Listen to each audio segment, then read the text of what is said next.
They heard the screams before they saw the house. In the autumn of 1849, as the sun dropped behind the pines of central Georgia and turned the sky the color of old blood, two field hands paused on the road near the Waverley estate.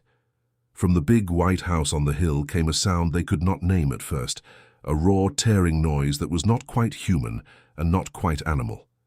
It rose, cracked, and doubled in on itself, as if two throats were trying to pour out the same terror at once. Inside that house, Dr. Silas Waverley did not flinch. He stood in the doorway of his upstairs surgery, one hand wrapped around the frame, his shirt front spattered with drying blood. Behind him, on two narrow wooden tables under the glare of oil lamps, lay the bodies that were producing the sound. Young white men, both of them, both in their 20s, both strapped down at wrists and ankles. Their chests heaved, their mouths opened and closed as if drowning in open air. They were awake, not fully, but enough to scream. "Elias!" one of them howled, the word breaking apart, dragged out of his throat like a hooked fish. "Elias! Elias!" The other thrashed against the leather bindings and answered with equal force, his voice hoarse and cracking. "James! James, stop! James!" Two names thrown back and forth like weapons. Silas watched, his breathing shallow. This was the moment he had imagined 100 times over the past year, sitting alone at his desk, scribbling into notebooks by candlelight, long after the house had gone quiet. This was the point at which proof, in his mind, would either take shape or dissolve into nothing. Either his theory would be confirmed in raw, living flesh, or the last decade of his obsession would collapse around him. He had chosen his subjects carefully. James Cartwright, 27, the eldest son of a nearby landowner, headstrong and restless. A man who drank too much, gambled too freely, and staggered from one fistfight to the next with the entitled confidence of someone who had never been told no in a way that stuck. Elias Monroe, 24, a schoolteacher from Macon who had come to the countryside for his health. Earnest, thoughtful, given to quiet spells and sudden nervous laughter. He had written to Silas months earlier, asking for treatment for melancholic turns and disordered thoughts. The doctor had filed the letter away and waited for an opportunity. It had not been difficult to bring them both under his roof. James had arrived first 3 nights before the screams, escorted by his exasperated father, who begged Silas to set the boy straight, whatever it takes. Silas had nodded gravely, masking the quick flare of calculation behind his eyes.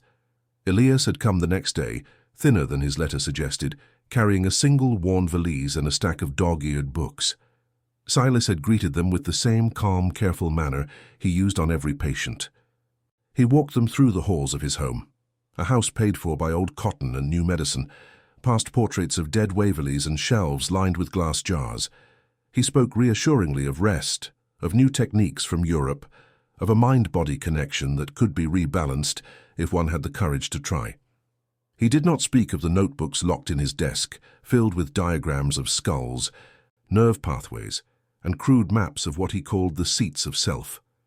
He did not mention the prisoners he had visited in Milledgeville, the way some blows to the head seemed to erase temper or memory or will.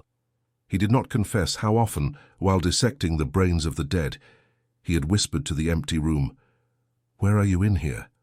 Which fold, which hollow, which thin pale line holds the thing that says I?"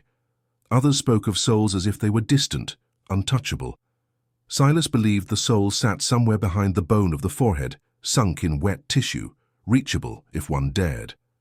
James and Elias ate supper at his table, unaware they were already catalogued in his mind as Subject A and Subject B. He studied the way James laughed, loud and careless, his gestures taking up more space than they needed. He studied the way Elias folded into himself when others spoke, how his eyes flinched from sudden noise. That night, after the household retired, Silas entered the small room Elias had been given and sat on the edge of the bed. "I can help you," he said quietly, "but it will require more than talk and tonics. It will require trust. And it will require that you walk with me into territory others are too timid to enter." Elias looked at him with the desperation of a man who has already tried prayer, self-discipline, and sleepless night walks. "If you can quiet my mind, Doctor, I will do what you ask." Silas nodded. He heard the same words spoken differently from James the next day. "I'm tired of waking up not knowing what I did," James muttered, hand pressed to his temple. "If you can make me into someone my father stops cursing at, you name the price." Silas did name it, but not in terms either man understood. On the third night, he brought them both to the upstairs room, told them he would put them into a deep sleep, so the mind might be reset. They had smelled the ether before, drifting under doors when he worked on broken bones and infected flesh. They did not know he had refined the dose for something far more fragile than a shattered arm. "Lie back," Silas said. "Breathe normally. Think of the weight of your body sinking into the table. Think of everything you wish to leave behind." James, half drunk and half eager, obeyed at once. Elias hesitated, then did the same. Cloth soaked in ether descended over their faces. Their limbs twitched, and then went slack. Only then did Silas let the mask slip. He tied the leather straps himself, cinching them until bone pressed against wood. He checked their pulses, steady and strong, beating in tandem. 2 lives, 2 selves. 2 chances to prove that what others called soul was nothing more than a pattern of currents and tissue, transferable as water between cups. Now, as the night deepened and the house held its breath, he stood between their tables, instruments laid out on a tray. Saws, scalpels, a slender chisel adapted from a carpenter's shop. He ran a hand over James's forehead, then Elias's, feeling the thin shield of bone that separated his hands from the organ that obsessed him. "Tonight," he murmured, "we see if the seat of the self is fixed, or if it can be moved." Hours later, when bandages wrapped both their skulls and the lamps burned low, the ether thinned, muscles twitched, fingers curled, breath hitched. Elias's eyes flew open first, unfocused, pupils blown wide. A raw noise dragged up his throat. Across from him, James jerked against the straps, his own eyelids tearing free of their heavy darkness. They woke together, as if pulled by the same wire, and from 2 mouths, with 2 different voices, the room filled with a single unbearable sound, each man screaming the other's name as if his own life depended on it.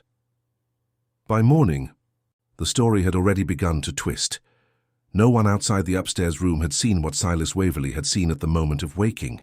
The house servants had only heard the sounds, the sudden explosion of 2 voices, the heavy thud of straps straining against wood, the doctor's sharp command for quiet.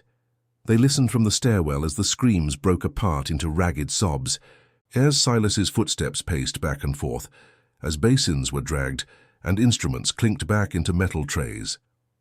To those below, it was simply another night of the doctor's work. Strange, unsettling, but ultimately unknowable. They had learned long ago that what happened behind that door belonged to a world that would never make room for them. Inside, the air was thick with sweat and ether, and the copper tang of blood. Silas moved between the 2 tables, checking pupils, pulse, and breath with mechanical efficiency. James lay shuddering, his face twisted with confusion and pain.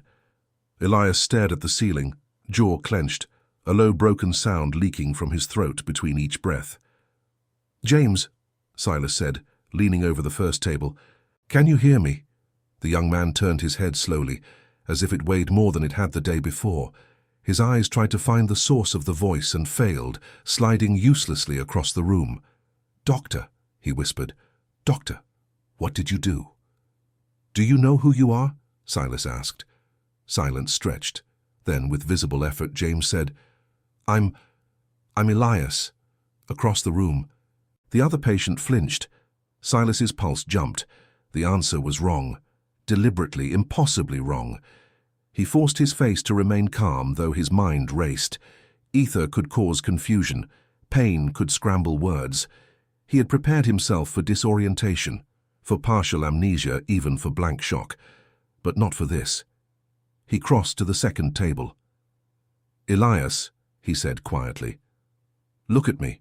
Elias's eyes rolled toward the sound, unfocused and wet. "Doctor," he breathed, "tell me your name." Elias swallowed hard. When he spoke, the word came out in a hoarse rush. "James." Both men lay there, both insisting they were the other. For a long moment, Silas said nothing. He stood perfectly still between them, the lamplight catching on the sweat that shone along his hairline. Part of him recoiled in sudden bracing fear, not of ghosts or curses, but of something worse to his ordered mind, the possibility that he had damaged them beyond repair. Another part, darker and quicker, surged with a terrible exhilaration. You asked if the self could be moved, he thought. You cut into the house of the mind with your own hands. Now look at what answers you have called up. Pain can distort, he said aloud, as much to himself as to them. We will not draw conclusions on the first day. He signaled to the housemaid hovering in the doorway. Cold water, he ordered. Clean linens, and send for Joseph to help me lift them. They cannot move on their own. The girl vanished, grateful for the escape. With the help of his manservant, Silas transferred each patient to a narrow bed along the wall. Both men cried out as their injured skulls shifted, sound torn from somewhere far below thought. Once settled, they lay panting, sweat beading across their foreheads, chests heaving. Listen to me, Silas said, pitching his voice low and steady. You have both undergone a delicate operation. You will experience confusion. Your memories may feel as misplaced. This is not cause for panic. It is an expected effect. Expected, James rasped, half laughing, half choking. You call this expected? Silas ignored the challenge. You must rest. You must not attempt to sit up or remove your bandages. You will be given water in small amounts. Food when your stomach can bear it. For now, you speak only when spoken to. Your minds need quiet. He might as well have told a storm not to thunder. By afternoon, the house was full of conflicting sounds. The low murmur of Silas giving instructions, the hurried footsteps of servants carrying trays and basins, the sharp, broken cries that escaped from the upstairs room when either man slipped back into the half-dreaming state where pain and memory blurred. In the moments when their eyes cleared, when the world came briefly into focus, Silas repeated the same questions. What is your name? Where were you born? Who is your father? At first, the answers were halting, jumbled, contaminated by fever and narcotics, but patterns began to emerge. James, who had grown up on Cartwright land, whose childhood had been marked by hunting trips and horse races and hard slaps from a disappointed father, began to speak of schoolrooms, ink-stained fingers, and city streets. Elias, who had spent his youth bent over books, whose skin had never tanned much deeper than pale gold, began to mutter about field boundaries, card games, and the particular sound a horse's hooves made on the Cartwright drive. Silas wrote everything down. Each time James said, "My father is Mr. Munro," with a voice that shook, Silas's hand trembled slightly on the page. Every time Elias described the layout of the Cartwright parlor he had never seen, Silas's breath hitched in his throat. This is not magic, he told himself with fierce insistence. This is a demonstration. A brutal, imperfect one, but a demonstration all the same. The self is not a wisp floating above the body. It is written into matter. You have scratched at that writing, and now the letters are moving. By evening, news had already reached the Cartwright and Munro households that their sons had come through the operation. Silas sent carefully worded notes.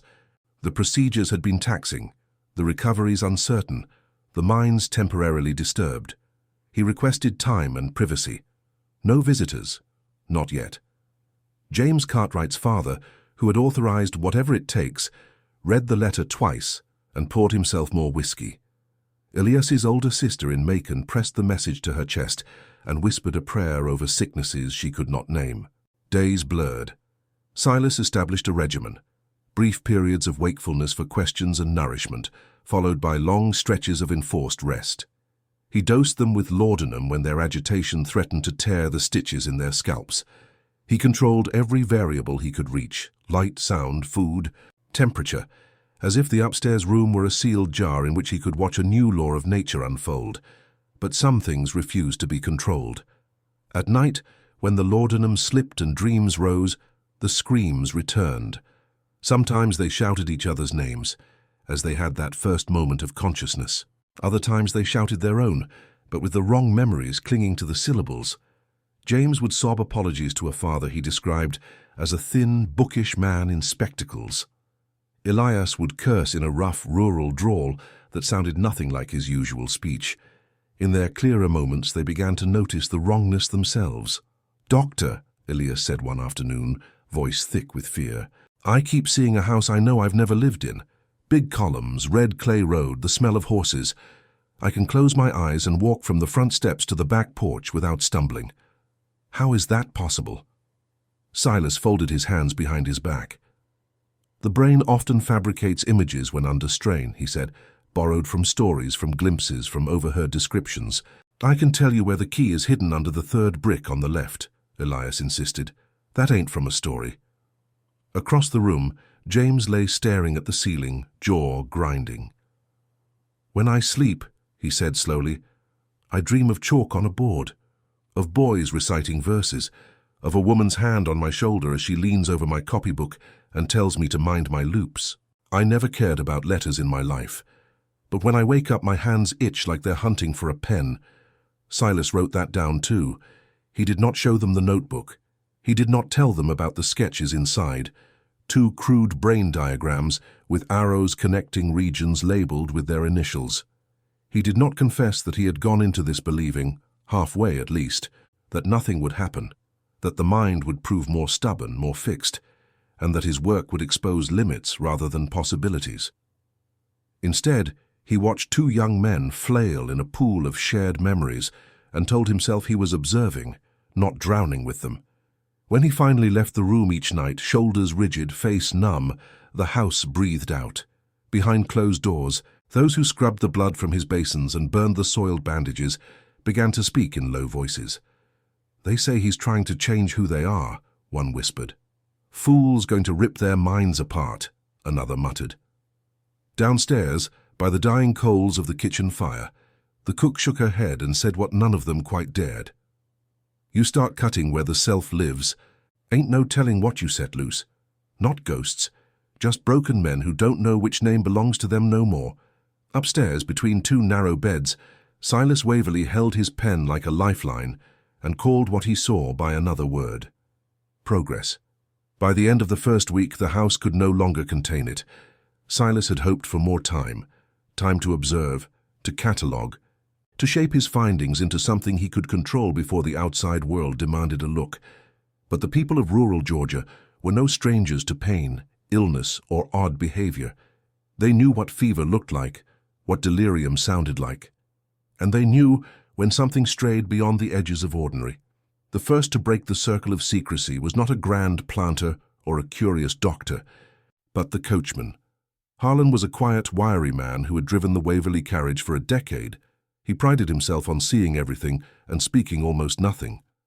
But one afternoon, as he waited in town for a delivery of medical supplies, he heard 2 men at the counter mention the Cartwright boy. "Word is James is up there with Waverley, screaming his head off every night," one said, voice half amused, half uneasy. "My cousin's girl works in that house, says it sounds like the devil's got his tongue in a knot." "Devil's nothing to do with it," the other replied.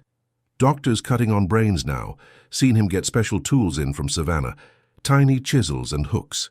Told the smith they were for teeth. Teeth my foot." Harlan did not contradict them. He did not say that he had heard those screams himself when he arrived late one evening from the train depot, that the noise had carried out of an open window and down into the yard like something being ripped from a man who still wanted to live. He simply collected the parcels, tipped his hat, and drove back to the estate. That night, as he smoked alone by the stables, he spoke to one person. "Something's wrong up there," he told Miriam, the head housemaid, in a low voice. More wrong than his usual business.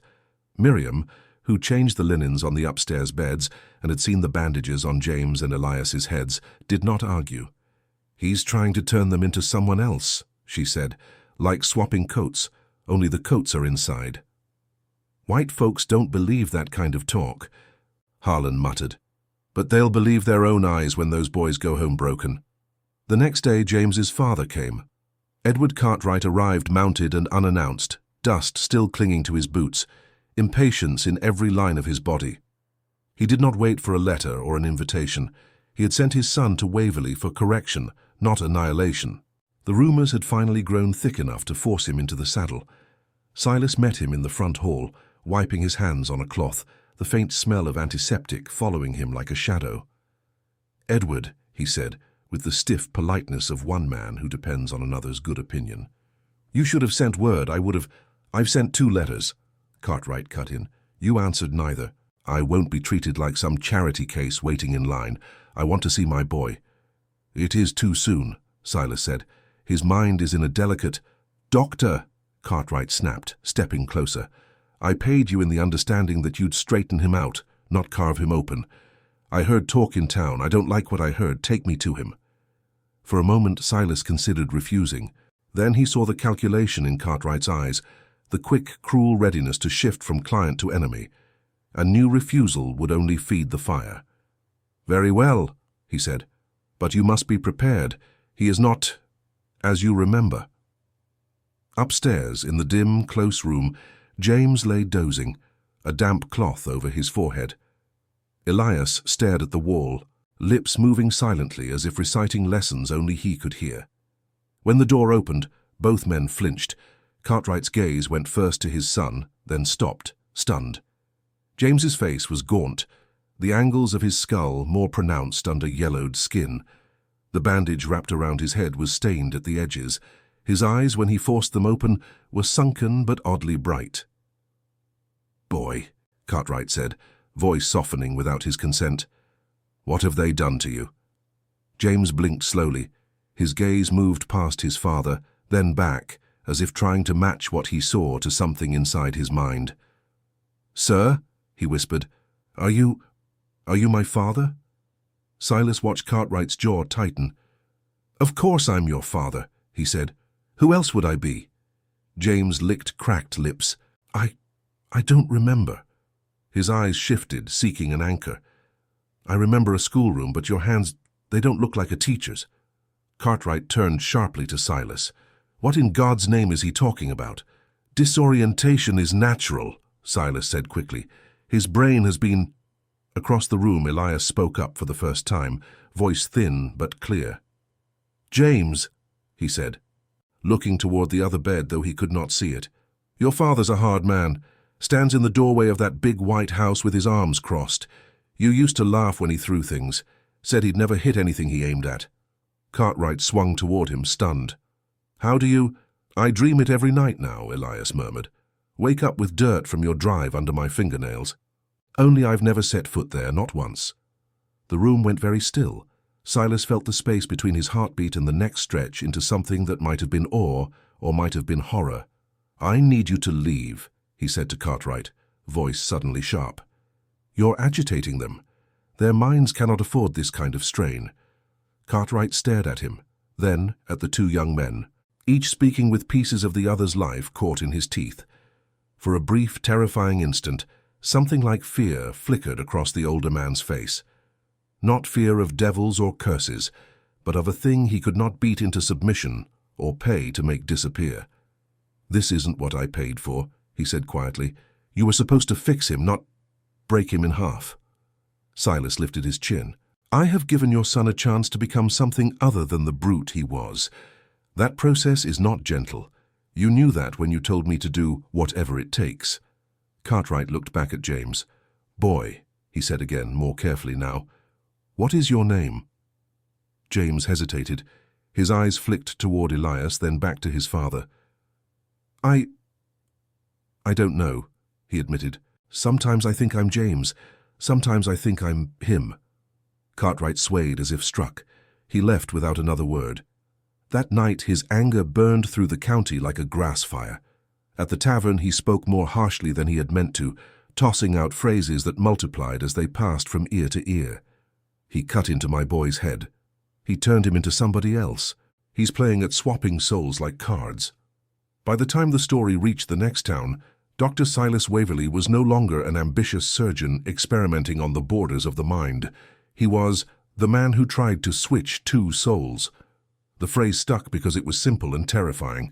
It put words to what farmers and housewives and preachers already feared, that there were men in this world who thought themselves entitled to reach into the most private part of a person and rearrange it. Back at Waverley House, Silas sat alone at his desk. The echoes of those words not yet reached his ears, but already pressing in on the walls around him. He picked up his pen. On a fresh page he wrote, in a hand that shook more than he admitted, Day 7, Subjects exhibit profound identity confusion. Each claims at intervals to be the other. Whether this reflects true displacement of self or a shared delusional framework remains to be determined. He paused, then added one final line, smaller than the rest, almost swallowed by the paper. I am no longer certain there is a difference. The second visit came from the last man Silas wanted to see. Reverend Caleb Hensley was a thin, sharp-featured minister who had buried more fevers and stillbirths than he cared to count. He had stood at countless bedsides, hands folded, murmuring comfort over bodies doctors had already given up on. He knew what could be mended and what could not. He also knew the particular gleam that came into certain men's eyes when they began to believe themselves chosen to rewrite the rules. He had seen that gleam in Silas Waverley years ago, when the young doctor first arrived from his northern training with new instruments and new words. Now, with the county buzzing about switched souls and screaming patients, Hensley climbed the steps to the Waverley porch and knocked with more force than courtesy required. Silas greeted him with taut civility. "Reverend, to what do I owe the pleasure?" "Concern," Hensley replied, "for two families, and whether you believe it or not, for you." Silas's jaw tightened. "If this is about gossip, I haven't time." "It's about men who entrusted their sons to your care," the minister said, "and now hear that those sons don't know who they are." Silas hesitated. Pride and exhaustion waged a quick, brutal battle inside him. At last, he stepped aside. "5 minutes," he said. "No more." Upstairs, the room smelled of stale sweat medicine and a faint sweetness from the laudanum bottle on the table. James and Elias lay propped on pillows, bandages clean but faces drawn. They fell silent when Hensley entered, watching him with wary eyes that did not match the men he had known before. "James," the minister said gently, approaching the nearer bed, "do you know me?" The young man's brow furrowed. "You're the preacher," he said slowly. "From—" He trailed off, struggling. "From Cartwright Land, I think." "You married my sister," Elias murmured from the other bed, then blinked, startled by his own words. "No, that's not right, that's not mine." Hensley glanced at Silas, then back at the patients. "Tell me your name, son," he said to James. "James," came the immediate reply, firm despite the uncertainty in his eyes. A heartbeat later, he flinched. "No, Elias, sometimes. I don't know." Hensley turned to the other bed. "And you?" "Elias Monroe," the second man said automatically, then softer. "But when I close my eyes, I remember holding a rifle that's too heavy for schoolteacher hands." Silas stepped in. "Their confusion is temporary," he said. "The brain is like a compass knocked against a rock. The needle swings wildly before it finds north again." Hensley faced him fully. "And what rock did you hit it against, Doctor?" Silas met his gaze without flinching. "You preach that the soul is real," he said. "That the unseen self can be saved or damned. I am trying to see where that self lives in flesh, whether changing the flesh can change the man." "I preach that the soul is not yours to carve," Hensley answered. "You have been given skill to mend, not license to experiment with men's very selves." "Skill without courage is cowardice," Silas replied, heat finally rising in his voice. "We stand on the edge of understanding, Reverend. For centuries, madness has been treated with chains and cold baths. I'm trying something else, something that might free men from who they were made into by violence and vice." "And in the process," Hensley said quietly, "you have left them unable to recognize their own fathers." The words hung between them. Behind the minister, James shifted. "Reverend," he said, eyes shining with sudden, sharp need, "am I a good man?" "You are beloved by God," Hensley said automatically. "That's not what I asked." James swallowed. "Before, whoever I was, did I hurt people?" Hensley thought of fists, of broken chairs, of shouted apologies slurred by drink. "You made mistakes," he said carefully, "like any man." Elias laughed once, a brittle sound. "He was a terror," he said. "Everyone in town knew. I read stories about men like him and prayed I'd never sit across from one in a pew." His face twisted. "Now I dream with his hands." Hensley turned slowly back to Silas. "Whatever you've done," he said, "they now carry each other's sins. Was that part of your design?" Silas opened his mouth, then closed it again. In all his calculations, the diagrams, the notes, the careful cutting, he had thought of traits, habits, patterns. He had not thought of guilt, of how memory and conscience were knotted together, of what it would mean for a quiet man to wake up with the echo of another's cruelty inside him, or for a reckless brute to suddenly feel the weight of a gentler life he'd never lived. "Design," he said finally, "requires more data." "You talk about them like instruments," Hensley said. "They're not." He moved toward the door, then paused. "I can't undo what you've done," he said. "But I can do one thing. I can tell their families the truth as I see it, not about your tools or cuts. I'll leave that to God's judgment, but about what these men are now. And I'll tell you this, Doctor. If they come to me asking whose name belongs in the book of life, I will not answer with your theories. I will answer with the only thing I have left, that even men shattered by another man's pride are still worth saving." When he was gone, the room seemed to collapse inward a little. Silas sat down heavily between the beds. For a long time he said nothing. The lamplight carved hollows in his face, making him look older than his years. "Doctor," Elias said at last, voice tentative, "when you did whatever you did, were you trying to give him my life?" Silas looked up sharply. "I was trying," he said, "to see if the parts of you that suffer could be eased by giving them a different frame, to see if a man born to violence could be anchored by another's conscience." "And what about me?" Elias asked. "What did I get from him?" Silas hesitated. "Strength," he said. "Perhaps." James let out a short, humorless laugh. "And what did you take from us to pay for your question?" Silas could have answered with talk of progress, of future patients helped, of a world that might one day understand what he was groping toward in the dark. Instead, unexpectedly, he said nothing at all.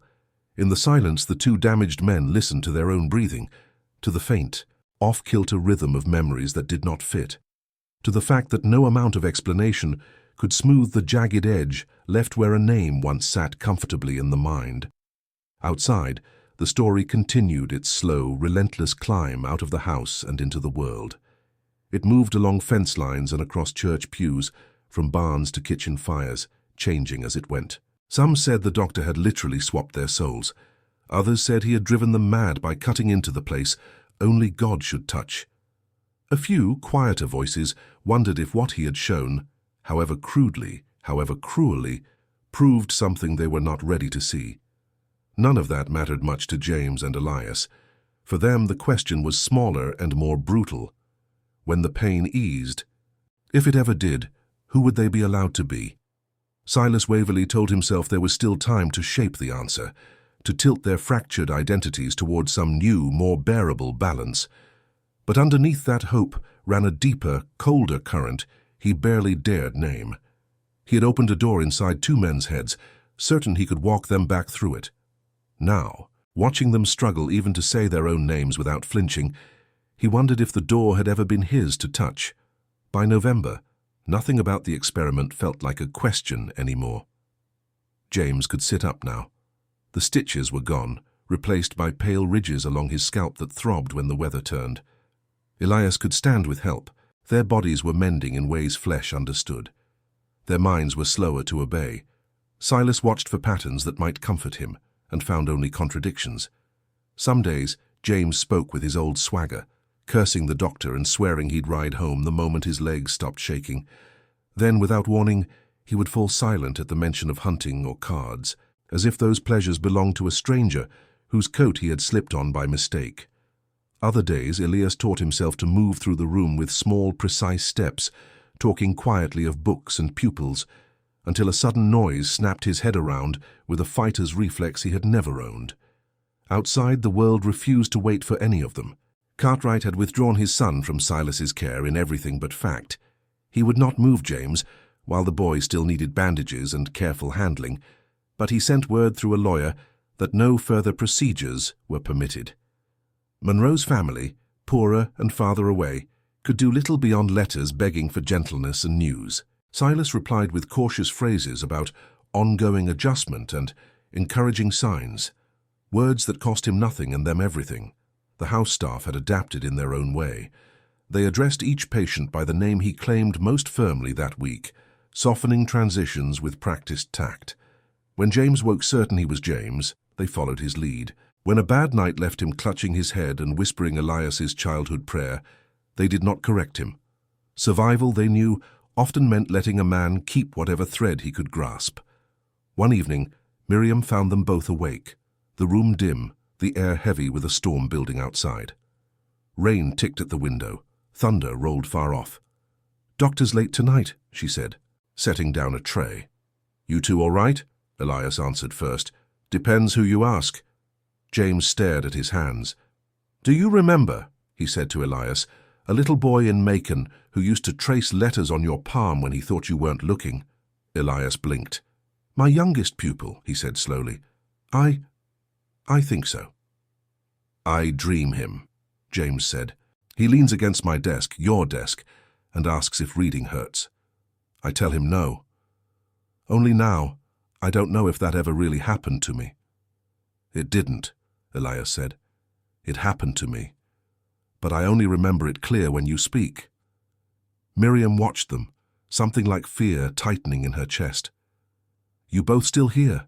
she said finally. "However crooked. Don't let nobody tell you different." After she left, silence settled. "Do you wish he'd never touched us?" James asked. "Yes," Elias said. Then after a beat, "No. I don't know. I was drowning in my own thoughts before. Now I'm drowning in yours too. Hard to call that an improvement." James laughed once, bitter and breathless. "I was a bastard," he said. "By every account. Maybe carrying your conscience is what I deserve." "That ain't justice," Elias replied softly. "That's butchery." Downstairs, Silas stood alone in his study, the latest town paper open on his desk. A small column, unsigned, told a familiar story in exaggerated form. Somewhere in Georgia, a surgeon had tried to swap two men's souls. Both, the piece claimed, now woke screaming names that weren't theirs. Silas folded the paper carefully and placed it beside his journal. He had wanted to force the world to admit the self was made of matter. Instead, the world had turned his work into a ghost story. For the first time, he imagined leaving medicine altogether. Then a voice from upstairs, James or Elias, he could not tell, called his name in a tone that was not anger, not accusation, just naked need. He went back up. Winter crept in under the doors, and with it came a brittle kind of clarity. The fever breaks first, Hensley had once told a grieving mother. Then the truth of what's left walks in. At Waverley House, no one burned with infection anymore. Their temperatures were normal. Their wounds had closed. What remained could no longer be blamed on swelling or drugs. One frosted morning, Silas entered the upstairs room to find both men fully dressed, sitting on opposite sides of the table he used for writing. Miriam had helped them into their clothes and left without comment. The men had arranged themselves as if for a negotiation. Neither quite knew how to start.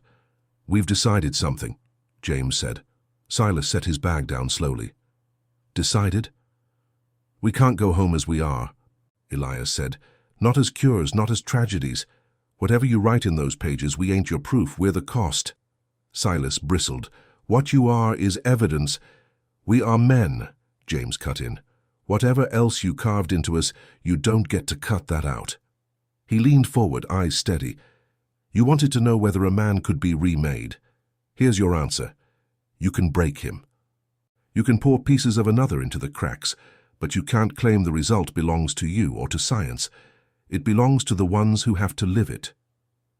Silas held his gaze, anger and shame wrestling under his skin. "What are you asking?" "Not asking," Elias said quietly. "Telling. When they ask, you will say this. The surgery failed." "Failed?" Silas repeated. "You did not swap souls," Elias continued. "You did not cure madness or vice. You opened our heads and left us with lives we don't fully recognize. That's not a success." "You would have me deny everything I observed?" Silas demanded. "The cross-contamination of memory, the shifts in habit. You can keep your notebooks, James said. Lock them up, burn them, show them to some future fool. But when you talk about us in this county, you will not turn us into your legend. You will say you tried something reckless, and it went wrong. Silas hesitated. And in return? In return, James said, we'll do our stumbling best to live the rest of our lives without dragging your name through every church door from here to Savannah. Folks already talk. We can make it worse, or we can let it lie. It was not quite a threat, not quite mercy. It was something harder, a boundary drawn by men who had very little power left. Silas looked to Elias, hoping for softer eyes.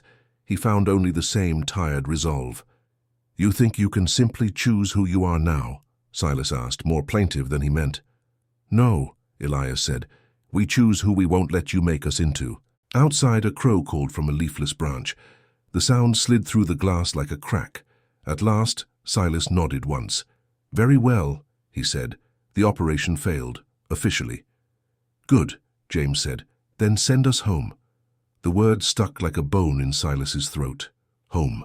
To what? To fathers who would see shadows of strangers in their sons' eyes. To towns that would call them cursed or weak or touched. Yet he knew keeping them would be worse. Already the house felt too small for the three of them, and the experiment pressing against every wall. Within a week, arrangements were made. Cartwright arrived with a wagon and 2 hired men. He spoke little, jaw clenched as he watched James descend the stairs, one hand on the rail, gait careful but mostly his own. You walk, the older man said. That's something. Yes, sir, James answered. Their eyes met. For a second, something like apology flickered in the son's face. Whether it was his or Elias's or both tangled together, no one could say. Monroe could not afford a wagon. Hensley volunteered his buggy, driving Elias back to Macon himself. Along the road, the younger man stared at the field sliding past. If my mother asks why I can't sleep, he said, what should I tell her? The truth you can bear, Hensley replied. No more, no less. And when I hear another man's laugh in my own throat, then you remember that however many echoes there are, the minister said, you still get to decide what you do with the next breath. Elias wasn't sure he believed that, but he held on to it anyway. Behind them, the Waverley house stood suddenly quiet. The upstairs room was scrubbed, the instruments packed away. Silas sat alone at his desk, the journal open to a blank page. For a long time, he did not write. Years dulled the sharpest edges, but they never smoothed them entirely. James Cartwright did not become a saint. He married badly at first, then better the second time. He drank less but still too much on certain nights. Men in town noticed he was slower to throw a punch, quicker to look away from a beating. Some chalked it up to age, others to a scare he'd had at the doctor's. Only a few saw the way he sometimes paused mid-sentence, as if listening for another voice inside his own. On Sundays, he sat in the pew with his family, jaw set. When Reverend Hensley preached on repentance, James's fingers tapped restlessly against his knee. He was haunted not by visions of hell, but by hazy images of a classroom and a boy tracing letters, flashes of a life that felt both his and not. Elias Monroe returned to teaching. His first months back in the schoolroom were a study in dislocation. The chalk felt both familiar and foreign. Sometimes when a boy misbehaved, anger surged faster than it ever had before, hot and frightening. He learned to step outside, breathe, let it pass. The students whispered that Mr. Monroe had a temper now, but also that he understood restless boys in a way he never had. At night, he woke from dreams of rough laughter on porches he had never stood on. He kept a small notebook by his bed and wrote down each borrowed image, trying to drain it onto the page. He never married. Whether that was because some part of him feared passing on confusion or because no single life felt sturdy enough to build on, he did not say. He poured his patience into his pupils instead, as if teaching them to carry their own names firmly might atone for his inability to hold his alone. The story of Waverley's experiment never truly died.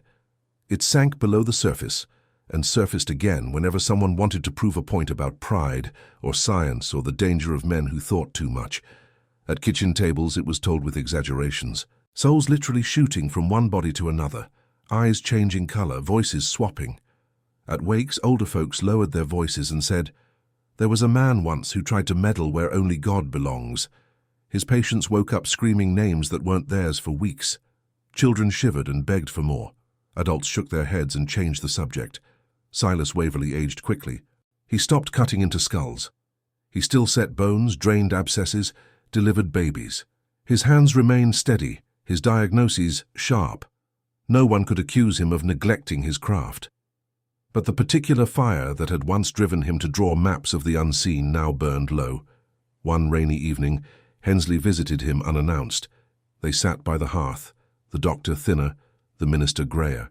"Do you ever think," Hensley asked, "about what you proved?" Silas stared into the flames. "I proved," he said slowly, "that the mind is more fragile than I wanted to believe.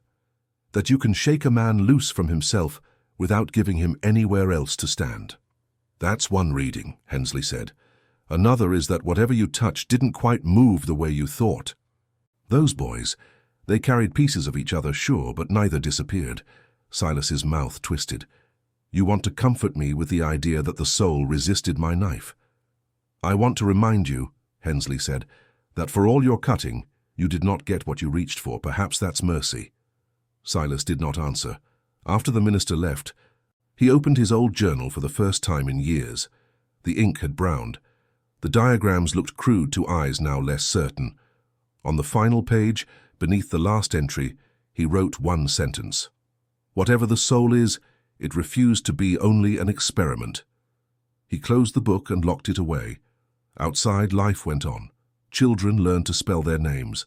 Men drank and prayed and fought. Women buried their elders and brought new lives into the world. The county rolled toward war, then through it, then out the other side into a world that looked different on paper, but eerily similar under the skin. Through it all, James and Elias carried what had been done to them like an invisible scar shared between two bodies. Decades later, people remembered the screams more clearly than the science. Old men on porches in Georgia told the tale to grandchildren with wide eyes. They spoke of a surgeon in 1849 who tried to switch two souls, their hands sketching the outline of a big white house on a hill. They embellished freely, lightning flashing at the moment of the cut, voices echoing in each other's chests. But one detail remained unchanged in every version. "Both of them woke up," they would say, lowering their voice, and each one screamed the other's name. For listeners, that image carried everything they needed: terror, hubris, mystery. Few asked what happened after the screaming stopped. Fewer still wondered what it meant to live a whole lifetime with someone else's memories, flickering at the edges of your own. Historians, when they stumbled on Silas's journal after his death, argued over its significance. Some dismissed it as the work of an overreaching provincial doctor, technically interesting, but ethically abhorrent. Others dubbed him, half admiring, half appalled, a precursor to modern brain surgery. Papers were written, lectures delivered. His name floated briefly through academic halls before settling into footnotes. None of those footnotes mentioned the quiet bargains made in an upstairs room between a shamed surgeon and two young men who refused to be reduced to data. In Macon, an aging schoolmaster named Elias Monroe retired with a modest gathering in the church hall. Former pupils, now grown, thanked him for his patience, his insistence that even the wildest boy could learn to sit with a book. One man, now a father himself, pulled him aside. "You once told me," he said, "that a person is more than the worst thing he's done, or the worst thought he's had." "I've held on to that." Elias smiled faintly. "I was talking as much to myself as to you." In another town, James Cartwright died after a long illness. At his funeral, the stories were inconsistent. Some called him hot-tempered but softened by time. Others spoke of a strange gentleness that surfaced in his later years, an unexpected care with which he handled children and books. A few muttered about that business with Waverley and shook their heads, as if whatever had happened there could never be fully named. The house where it all began eventually rotted. Vines crept up the columns. Roof beams sagged. Children dared each other to run up to the door and knock, then ran shrieking back when the wind rattled broken shutters. They said the place was haunted, not by spirits, but by echoes of men shouting names into the dark. If any echo lingered, it was less supernatural than human, a memory of fear, of ambition, of the thin line between wanting to heal and needing to control. The truth, at its smallest and most stubborn, looked like this. A doctor, certain the self could be reached with steel, cut into two living skulls. He did not switch their souls. He did not erase their histories. He shook them hard enough that fragments of each other's lives leaked across the cracks. They woke in pain, calling for identities that no longer fit cleanly. Then they did what people always do when someone else's experiment ends and the witnesses go home. They lived. Not cleanly, not neatly, with nights of confusion and days of compromise, with habits that didn't feel like theirs and regrets they couldn't quite trace, with a knowledge deep and private that whatever others believed about souls and science, the most frightening part was not that a man had tried to switch them. It was that, after he failed, they were the ones left to make sense of the pieces. In the end, the legend of 1849 Georgia hardened into a cautionary tale about pride. Parents warned children not to trust men who thought they could see inside your head. Preachers used it to illustrate sermons on limits. Doctors cited it rarely, as an early signpost on a road medicine would eventually learn to walk with more care. But beneath all that talk, something quieter endured. Two names, said wrongly and rightly over and over, until they wove themselves back into lives no surgeon could fully claim. Every family hides secrets, some so dark they should never see the light of day. Here, we open the doors to those shadowed pasts, uncovering hidden crimes, silent pacts, and stories that echo like ghosts through the halls of memory. If you've made it this far, it means you also carry that forbidden curiosity. So don't hesitate. Subscribe to the channel now, turn on the bell, and follow our next revelations. Because every day, new secrets emerge, and only those who dare to face the truth remain to hear them.